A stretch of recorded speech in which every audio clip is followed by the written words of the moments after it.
Salut à tous, le journal du foot de ce lundi 15 juillet. Le retour de Neymar à Paris. Comme attendu, l'attaquant du PSG est arrivé au camp des loges ce lundi matin, un peu après 9h. Leonardo a accueilli le Brésilien dans la foulée pour un entretien individuel dans un contexte extrêmement tendu puisque le joueur souhaite visiblement rejoindre le Barça. Il fallait également éclaircir certains points qui ont contrarié sérieusement les dirigeants parisiens.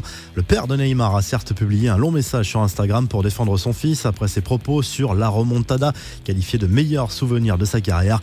Non, ce n'est pas une provocation, assure Neymar Senior, qui explique qu'il disait déjà la même chose en 2017. Malgré tout, ses déclarations passent très mal auprès des supporters. Neymar, qui est décidément au cœur de toutes les polémiques du moment, selon Le Mundo Deportivo, il va devoir payer 35 millions d'euros au fisc espagnol à la suite d'une prime de prolongation touchée au Barça avant son départ au PSG. On connaît l'affiche de la finale de la Coupe d'Afrique des Nations 2019. Rendez-vous vendredi soir au Caire pour le duel entre l'Algérie et le Sénégal.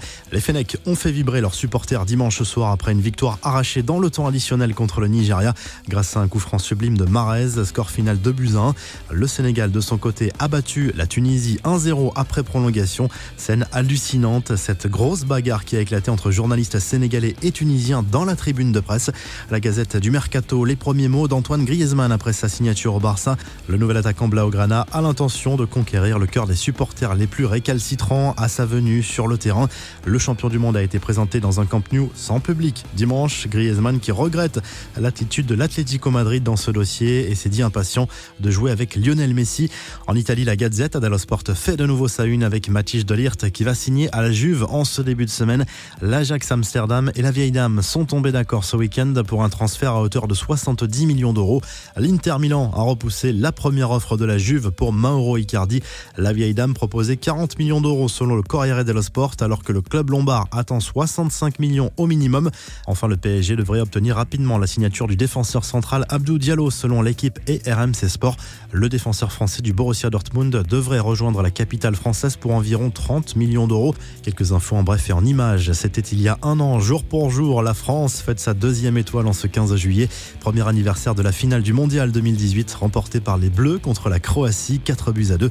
André-Pierre Gignac a reçu 2 nouvelles récompenses à l'issue de la saison du championnat mexicain.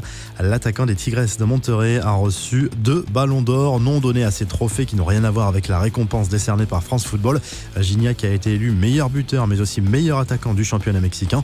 Christophe Dugarry n'a pas laissé un souvenir grandiose en Catalogne. Le FC Barcelone a visiblement oublié que le consultant de RMC a porté le maillot blaugrana. Le club catalan a en effet publié une vidéo sur les réseaux sociaux pour souhaiter une bonne fête nationale aux joueurs français passés par le Barça, mais aucune trace de Christophe Dugarry.